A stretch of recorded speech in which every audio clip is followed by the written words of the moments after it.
بات کو سمجھنے کے لیے سب سے پہلے آدمی اپنے ذہن کو اور اپنے برتن کو اعتراض اور تردد اور اشکال سے خالی کرے، اس لیے کہ اگر کسی بات کو بھی مفہوم مخالف اور کسی بات کو بھی کسی دوسرے عمل کی تردید یا اس کی تنقیص یا اس کی افادیت کو کم سمجھنے کے سوء ظن کے ساتھ سنا گیا، نفع کی باتوں سے نقصان ہونا یقینی ہے۔ اس لیے سب سے پہلے ہم اس کی نیت کریں، پوری بات سنیں گے، آگے پوری بات نقل کریں گے۔ آدھی سننا یہ بھی دین دعوت کے لیے ناقص، اور آدھی بات کا نقل کرنا یہ تو بڑے فساد کا ذریعہ ہے، اس لیے بہت توجہ کے ساتھ بات سننی ہے۔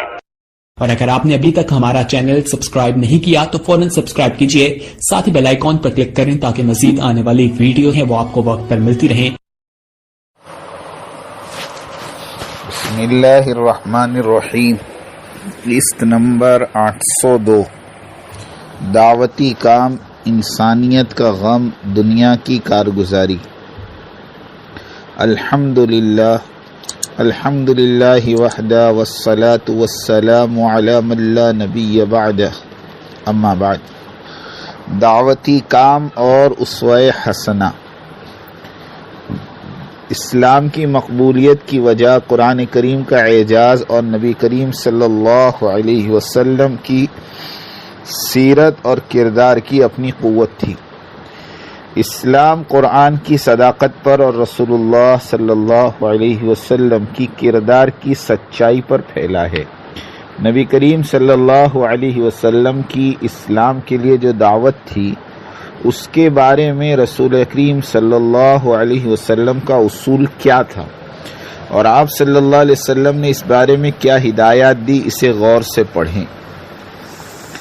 عمل متواتر، یعنی دعوتی کام کا عمل متواتر اور مسلسل ہو، تکلیفیں اور اذیتیں بھی برداشت کی جائیں، بھوک پیاس سے بھی نہ گھبرائیں۔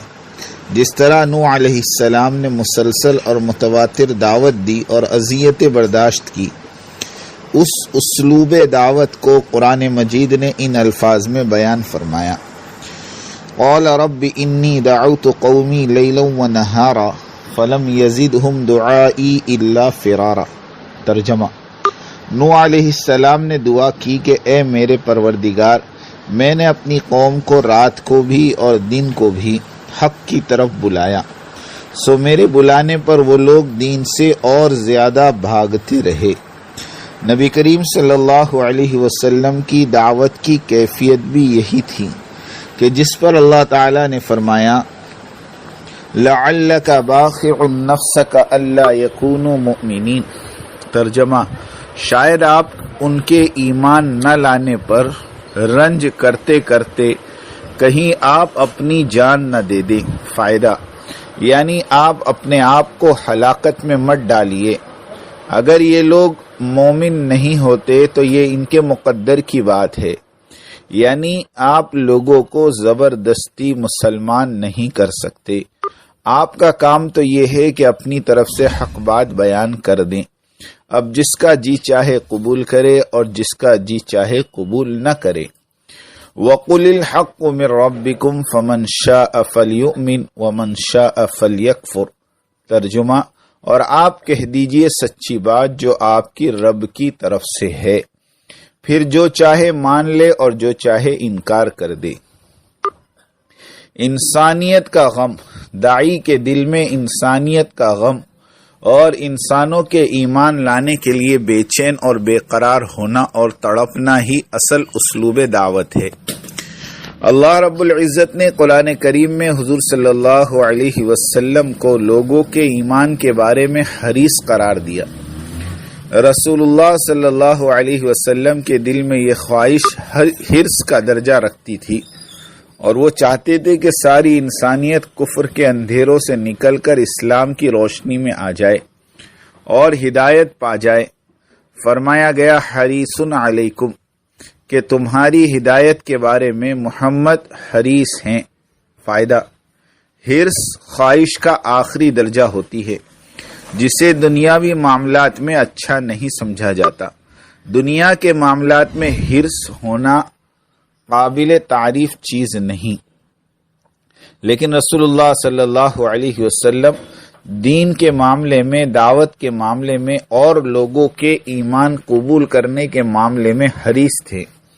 حضور اکرم صلی اللہ علیہ وسلم خود فرماتے ہیں کہ میری اور تمہاری مثال ایسی ہے جیسے اندھے لوگوں کا ایک گروہ بھاگے جا رہا ہو اور ان کے آگے آگے ایک بہت بڑا گڑھا ہو جس میں آگ جل رہی ہو، اور ایک بینا یعنی دیکھنے والا آدمی یہ منظر دیکھتا ہے تو دوڑا ہوا آتا ہے اور کہتا ہے اللہ کے بندو یہ کس طرف بھاگے جا رہے ہو، رک جاؤ ورنہ آگ میں جل کر مر جاؤ گے۔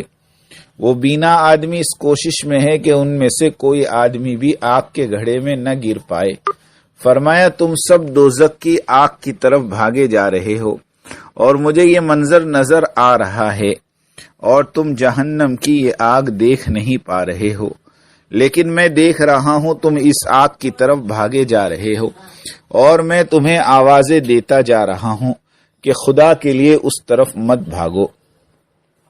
آگے آگ ہے، اسی کیفیت کو اللہ تعالیٰ نے فرمایا حریص علیکم کہ محمد صلی اللہ علیہ وسلم تمہارے ایمان کے معاملے میں حریص ہیں۔ چنانچہ رسول اللہ صلی اللہ علیہ وسلم نے لوگوں کے ایمان کی خواہش اس درجے پال رکھی تھی کہ ایک مرتبہ آپ نے حضرت علی رضی اللہ تعالی عنہ سے فرمایا، اے علی اگر ایک آدمی بھی تمہاری وجہ سے ہدایت پر آ جائے تو تمہارے لیے سرخ اونٹوں کی دولت سے بھی بہتر ہے۔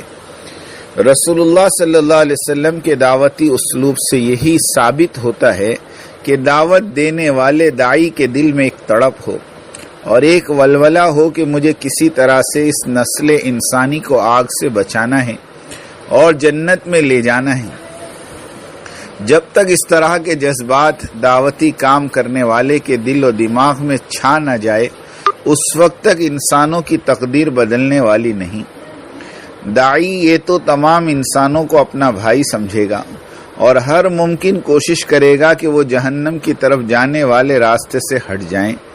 یہی تو نبی کریم صلی اللہ علیہ وسلم کا حقیقی اسوہ ہے، یعنی پوری نسل انسانی کے لیے داعی اللہ کے دل میں ایک درد ہو، ایک تڑپ ہو کہ نسل انسانی کو ہدایت کے راستے پر لانا اور آگ اور جہنم سے بچانا میری ذمہ داری ہے۔ نرم اور میٹھے انداز میں گفتگو ہو، داعی کا انداز گفتگو نرم اور ملین ہو۔ نبی کریم صلی اللہ علیہ وسلم نے جس لب و لہجے میں اسلام کی دعوت دی ہے، زبان کی اس مٹھاس کا کوئی اندازہ نہیں کر سکتا، جو کہ خیرخواہی کی ایک اعلیٰ مثال ہے۔ اس لیے کہ خیرخواہی میٹھی زبان سے ہی ہوگی اور نرمی سے ہی ہوگی۔ آپ کسی کو غلط راستے سے بچانا چاہتے ہیں اور اللہ کے راستے پر لانا چاہتے ہیں تو سب سے پہلے اس شخص کو یہ اعتماد حاصل ہونا چاہیے کہ دعوت دینے والا میرا خیر خواہ ہے، لیکن اگر دعوت دینے والے کی گفتگو ایسی ہو کہ سننے والا اس سے شرمندگی یا حتک محسوس کرے تو وہ دعوت قبول کرنے پر کیسے آمادہ ہوگا؟ دعوت کا پہلا اصول یہ ہے کہ دعوت خیرخواہی کے جذبے سے اور خیرخواہی کے انداز سے دی جائے۔ اللہ تعالیٰ نے حضرت موسیٰ اور حضرت ہارون علیہم السلام کو فرعون کے پاس بھیجا تو ارشاد فرمایا فقولا لہو قولا لینا، کہ نرمی سے بات کرنا۔ فرعون ایسا آدمی تھا کہ جس نے خدا ہونے کا دعویٰ کر دیا تھا، اور وہ فرعون جو کہتا تھا یا حامان ابن لی صرحا لعلی ابلغ الاسباب اسباب السماوات فاطلع الی الہ موسیٰ وانی لأظنہ کاذبا۔ اور فرعون نے کہا کہ اے حامان، میرے واسطے ایک بلند عمارت بنواؤ، شاید میں آسمان پر جانے کی راہوں تک پہنچ جاؤں، پھر وہاں جا کر موسیٰ علیہ السلام کے خدا کو دیکھوں، اور میں تو موسیٰ علیہ السلام کو جھوٹا ہی سمجھتا ہوں۔ فائدہ: فرعون اپنے وزیر حامان سے کہا کہ ایک لمبی سی عمارت بناؤ جس پر چڑھ کر میں اس خدا کو دیکھوں جس کا موسیٰ دعویٰ کرتا ہے، مجھے تو یہ بات جھوٹی لگتی ہے۔ وہ فرعون جس کا دماغ یہاں تک پہنچ چکا تھا، اللہ تعالیٰ نے اس کے پاس حضرت موسیٰ اور حضرت ہارون علیہ السلام کو یہ کہہ کر بھیجا فقولا لہو قولا لینا، لعلہ یتذکر او یخشا، اس سے نرمی سے بات کرنا، شاید وہ ترغیب کو مان لے اور نصیحت قبول کر لے یا عذاب الہی سے ڈر جائے۔ یعنی فرعون جیسا سرکش آدمی جس نے خدا ہونے کا دعویٰ کر رکھا تھا، اس کے پاس اللہ تعالیٰ نے موسیٰ علیہ السلام کو بھیجا اور ہدایت کی کہ نرمی کے ساتھ بات کرنا، چنانچہ یہی دعوت کا اسلوب ہے۔ نبی کریم صلی اللہ علیہ وسلم نے یہی تعلیم دی کہ دعوت کی زبان خیرخواہی کی زبان ہونی چاہیے کہ سننے والا خیرخواہی کا جذبہ محسوس کرے۔ ایک مرتبہ حضرت حسن ابن علی رضی اللہ عنہ نے ایک بوڑھے شخص کو دیکھا، وہ وضو تو کر رہا ہے لیکن ٹھیک طریقے سے نہیں کر رہا۔ ہمارا آج کل کا طریقہ یہ ہے کہ ہم سیدھا منہ پر کہہ دیتے ہیں کہ بھئی بوڑھے ہو گئے ہو، ابھی تک وضو کرنا نہیں آیا۔ اگر ہم نرمی کا طریقہ بھی اختیار کرتے ہیں تو اتنا تو کہہ دیتے ہیں کہ بابا جی کسی سے وضو کرنا ہی سیکھ لیا ہوتا۔ مگر حضرت حسن رضی اللہ تعالیٰ عنہ نے بزرگ کو ان کی غلطی بتانے کا خوبصورت طریقہ اختیار کیا۔ بزرگ سے کہا، بابا جی میں بچہ ہوں، آپ ذرا میرا وضو دیکھیں، کہیں میرے وضو میں کوئی غلطی تو نہیں۔ چنانچہ انہوں نے سامنے بیٹھ کر وضو کیا۔ بزرگ کہنے لگے، بیٹا تمہارا وضو تو ٹھیک ہے، میرے وضو ہی میں گڑبڑ ہے۔ مردم شناسی، مخاطب کی ذہنی سطح اور نفسیات کا لحاظ رکھ کر بات کرنی چاہیے۔ نبی کریم صلی اللہ علیہ وسلم نے تو ہر انداز سے دعوت دی ہے۔ مخاطب نے جس انداز میں بات سمجھانا چاہا، حضور صلی اللہ علیہ وسلم نے اسی انداز میں بات سمجھائی۔ حضرت رکانہ رضی اللہ عنہ جو ایک پہلوان تھے، وہ کیسے مسلمان ہوئے؟ ہر آدمی اپنے فن کی زبان سمجھتا ہے۔ وہ حضور صلی اللہ علیہ وسلم کے پاس آئے اور کہا کہ میں تب آپ کو نبی مانوں گا جب آپ مجھے کشتی میں پچھاڑیں گے۔ حضور صلی اللہ علیہ وسلم نے یہ نہیں فرمایا کہ نبوت کا کشتی سے کیا تعلق۔ حضور کھڑے ہوئے، کشتی لڑی اور پچھاڑ دیا۔ رکانہ کہنے لگے، پہلی دفعہ تو اتفاقاً ایسا ہو ہی جاتا ہے، آپ میرے ساتھ دوبارہ کشتی لڑے۔ چنانچہ حضور صلی اللہ علیہ وسلم نے دوسری بار بھی پچھاڑ دیا۔ رکانہ کہنے لگے، ایک بار اور لڑے۔ چنانچہ 3 بار کشتی لڑی اور حضور نے تینوں بار کامیابی حاصل کی۔ اس پر رکانہ نے اسلام قبول کر لیا۔ رکانہ رضی اللہ عنہ کو دلیل اور منطق کی زبان نہیں آتی تھی، وہ کشتی کی زبان ہی سمجھتے تھے۔ نبی کریم صلی اللہ علیہ وسلم نے لوگوں کو ان کی زبان میں مخاطب کیا ہے، ان کی نفسیات کے مطابق ان کے ساتھ پیش آئے ہیں۔ اسی حوالے سے ایک اور واقعہ مذکور ہے۔ ایک دفعہ رسول اللہ صلی اللہ علیہ وسلم مکہ مکرمہ میں اپنے چچا ابو طالب کے پاس بیٹھے تھے۔ عرب سرداروں کا ایک وفد آیا، بڑے بڑے سردار تھے جن میں ابو جہل بھی تھا۔ سب نے حضور صلی اللہ علیہ وسلم پر تنقید شروع کر دی اور شکایات کا سلسلہ شروع ہو گیا۔ ابو جہل نے بالآخر حضور صلی اللہ علیہ وسلم سے پوچھا کہ بھتیجے تم کہنا کیا چاہتے ہو؟ تمہارا مقصد کیا ہے؟ بات تو دعوت پر ہو رہی تھی کہ حضور لوگوں کو ایک اللہ کی طرف بلاتے ہیں اور غیر اللہ کی پرستش سے منع کرتے ہیں۔ ابو جہل نے کہا کہ بھتیجے 2 ٹوک بات کرو کہ تم جو باتیں کہہ رہے ہیں، یہ اگر باتیں ہم مان لیں تو ان کا نتیجہ کیا ہوگا؟ رسول اللہ صلی اللہ علیہ وسلم نے فرمایا کہ میں ایک کلمہ آپ لوگوں کے سامنے پیش کر رہا ہوں، اگر یہ کلمہ آپ لوگ قبول کر لو تو عرب پر بھی تمہاری حکومت اور عجم بھی تمہارے قبضے میں ہوگا۔ رسول اللہ صلی اللہ علیہ وسلم نے قریش کے سرداروں کو جواب دیا، اب کلمے کے نتائج میں صرف یہی نتیجہ تو نہیں ہے کہ حکومت قائم ہو جائے، کلمے کا اصل نتیجہ تو جنت ہے۔ لیکن یہی بات جب مدینہ منورہ میں ثابت بن قیس انصاری نے پوچھا تو انہیں حضور صلی اللہ علیہ وسلم نے کیا جواب دیا؟ ثابت بن قیس نے حضور سے عرض کیا کہ ہم آپ کی اس طرح حفاظت کریں جس طرح ہم اپنے اور اپنے بچوں کی حفاظت کرتے ہیں، لیکن ہمیں اس کے بدلے میں کیا ملے گا؟ آپ نے فرمایا جنت ملے گی۔ ثابت نے کہا ہم راضی ہیں۔ یعنی ابو جہل نے ایمان لانے پر اس کا بدلہ پوچھا تو جواب دیا کہ اس کے بدلے حکومت ملے گی، لیکن ثابت بن قیس رضی اللہ تعالی عنہ نے بدلہ پوچھا تو فرمایا کہ جنت ملے گی۔ حضور نے ہر مخاطب کی نفسیات کے مطابق اسے جواب دیا۔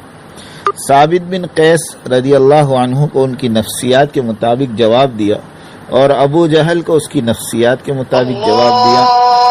چنانچہ جناب رسول اللہ صلی اللہ علیہ وسلم اسلام کی دعوت دیتے وقت مخاطب کی نفسیات اور اس کی ذہنی سطح دیکھتے تھے کہ یہ کون سی زبان اور کون سا اسلوب سمجھتا ہے۔ فائدہ: حقیقی داعی ایک شکاری کے مانند ہوتا ہے جو ہر پرند کی کو کو جانتا ہے اور پرند کو اس کی اپنی کو سے بلاتا ہے۔ پرندے مانوس ہو کر دوڑے چلے آتے ہیں۔ عمارت والوں کی دعوت 100% دعوت 6 نمبروں کے اندر عوام، علماء، نئے پرانے سب اپنی اصلاح کی فکروں میں لگے ہوئے ہیں۔ کسی بھی نئے پرانے ساتھی کی غیبت، بہتان، تنقیص یعنی سب جہالت کی باتوں سے بالکل پاک اور صاف۔ نتیجہ یہ سامنے آیا کہ دعوتی کام 500 گنا زیادہ ہو گیا۔ کام سمجھانے والے ہزاروں کی تعداد میں پیدا ہو گئے۔ عوامی نہیں بلکہ خواص اور علماء کرام بھی کثرت سے بسترے اٹھائے اللہ کے راستے میں پھر رہے ہیں۔ اس سال تقریباً 5000 سے زیادہ علماء کرام نے وقت لگایا۔ افریقہ میں اس وقت تقریباً 1000 سے زائد جماعتیں چل رہی ہیں۔ 150 علماء کرام کی بھی ترتیب بنی ہے، وہ ویزا کی منتظر ہیں۔ پاکستان میں 64 مقامات پر شب جمعہ ہو رہی ہے۔ جماعتوں کی نقل و حرکت خوب جاری ہے۔ افغانستان میں گزشتہ ہفتے کابل میں اجتماع ہوا۔ سینکڑوں ساتھی جماعتوں میں چل رہے ہیں۔ مرکز نظام الدین کے تحت ساری دنیا میں جماعتیں کام کر رہی ہیں۔ اللہ قبول فرمائے۔ عالمی شورا والوں کی دعوت، جلسے، جلوس، کتابوں کا تقسیم کرنا، لٹریچر، پوسٹر، ڈھنڈورا، وضاحتی بیانات، غیبت، تہمت، بہتان، کفر و الحاد کے فتوے، 100 سالہ الیاسی قدیم مرکز کو درگاہ اور الیاسی گھرانے کے افراد کو مجاور کے نام سے موسوم کرنا، مرکز نظام الدین کی شبیہ کو مسخ کرنے کی مساعی اور کوشش کرنا، دارالعلوم اور مفتیان دارالعلوم کو اپنا حمایتی بتا کر جھوٹا دعویٰ کرنا اور اپنی اس جھوٹ سے مسلمانوں کو گمراہ کرنا اور اپنے جھوٹے دعوے سے دارالعلوم کی عزت اور ناموس کو داغدار کرنا، جبکہ دارالعلوم والے کئی مرتبہ اپنے لیٹر پیڈ پر غیر جانبدار ہونے کا اعلان کر چکے ہیں۔ وضاحتی بیان تو اہل و عقد کے سامنے رکھا جاتا ہے تاکہ کچھ صلح صفائی ہو سکے، مگر یہ شورائی لوگ تو عوامی جلسوں، عوامی مجموعوں اور اجتماعوں میں وضاحتی بیان کر کے اسلوب دعوت کی دھجیاں اڑاتے ہیں اور عوام کو گمراہی اور انتشار میں ڈال دیتے ہیں۔ شبہات کا ازالہ، اعتراض نمبر 173۔ بھائی یوسف واپی، بھائی ناصری قاسمی اور دیگر شورائیوں کے کہنے پر دارالعلوم دیوبند نے فتویٰ جاری کرتے ہوئے لکھا کہ تبلیغ والوں کا یہ کہنا کہ دین کی تھوڑی سی فکر پر 60 سال کی عبادت کا اجر ہے۔ نمبر 2، ہم ہجرت کر کے آئے ہیں، آپ لوگ نصرت کیجئے۔ ہجرت اور نصرت سے دین پھیلا ہے۔ دارالعلوم نے دونوں سوالوں کے جواب میں لکھا کہ اس طرح سے کہنا صحیح احادیث سے ثابت نہیں۔ جواب: ہمارے مروجہ تبلیغ و تعلیم کے نظام میں صحیح روایات کے ساتھ ساتھ قیاس اور اجتہاد پر بھی عمل کیا جاتا ہے۔ مذکورہ بالا دونوں باتوں میں الف کا جواب تفسیر روح البیان سورہ جاسیہ آیت نمبر 13 میں موجود ہے۔ حدیث کے حوالے کا موجود نہ ہونا روایت کے ضعف کو ظاہر کرتا ہے، مگر واپی اور ناصری صاحبان سے ہم سوال کرتے ہیں کہ دینی تعلیم اور خدمت صرف اجر کے لیے کرنا ہے۔ اگر آپ اجرت لینے کی بابت کوئی بھی ایک صحیح روایت کو پیش کر دیجئے تو عین نوازش ہوگی۔ اس کے لیے بھلے آپ دارالعلوم والوں کو شامل کر لیں، انہیں بھی اپنی مدد کے لیے پکار لیں، ہم تمہیں 2 ہفتے کا وقت دیتے ہیں۔ دوسرے کا جواب بھی وہی ہے جو پہلے کا ہے۔ حضرت سری سختی رحمۃ اللہ علیہ مسلمہ بزرگ ہستی ہیں، تابعین اور تبع تابعین کے شاگرد عزیز رہے ہیں۔ جب سری سختی کی بات کو نظر انداز کر سکتے ہیں تو ہمارے اکابرین کی باتوں کی سری سختی رحمۃ اللہ علیہ کے آگے کیا وقت اور کیا حیثیت۔ ہمیں مجبور نہ کرے، ورنہ لکھنے کو تو اتنا کچھ ہے کہ ان باتوں کے جواب کھوجتے کھوجتے آپ کی عمریں گزر جائیں گی۔ بھائی یوسف واپی صاحب کو ہم نے پہلے بھی 1 ہفتے کی مہلت دی تھی، مگر ان کی طرف سے جواب ندارت تھا۔ یہ لوگ جو باتیں دارالعلوم کی طرف منسوب کرتے ہیں انہی باتوں کو اور فتووں کو دارالعلوم کے پیڈ پر تازہ ترین تاریخ کے ساتھ شائع کروا دے تو پھر ان کی سچائی ثابت ہوگی۔ یہ تو پرانے فتووں کو نئی تواریخ میں دہراتے رہتے ہیں تاکہ انتشار جاری رہے۔ امارت والوں کی باتوں کی سند تو کہیں نہ کہیں ملتی ضرور ہے، صحیح ہو کہ سقیم، مگر شورائیوں کی پیش کردہ باتوں کی تو سند ہی نہیں ملتی۔ مثلاً اب آپ ایک ہی بات کو لے لیجئے کہ دینی تعلیمی خدمت پر اجرت کو کون سی روایت سے ثابت کرو گے؟ سوائے قیاس اور اجتہاد کے کوئی چارہ نہیں رہ جاتا۔ البتہ تبلیغ والوں کا نعرہ کہ اپنی جان اپنا مال لگاؤ، اس نعرے کی بابت قرآن اور حدیث اور سیرت صحابہ میں نصوص کے ساتھ اسنادات موجود ہیں، اور دوسری بات یہ ہے کہ صحیح حدیثیں حلال اور حرام، جائز اور ناجائز کے لیے ضروری ہیں، ترغیب و ترہیب کے لیے ضعیف روایات بھی قبول ہیں۔ اللہ تعالیٰ سمجھ عطا فرمائے اور انسانیت کی عمومی ہدایت کے فیصلے فرمائے۔ آمین۔ وآخر دعوانا ان الحمد للہ رب العالمین۔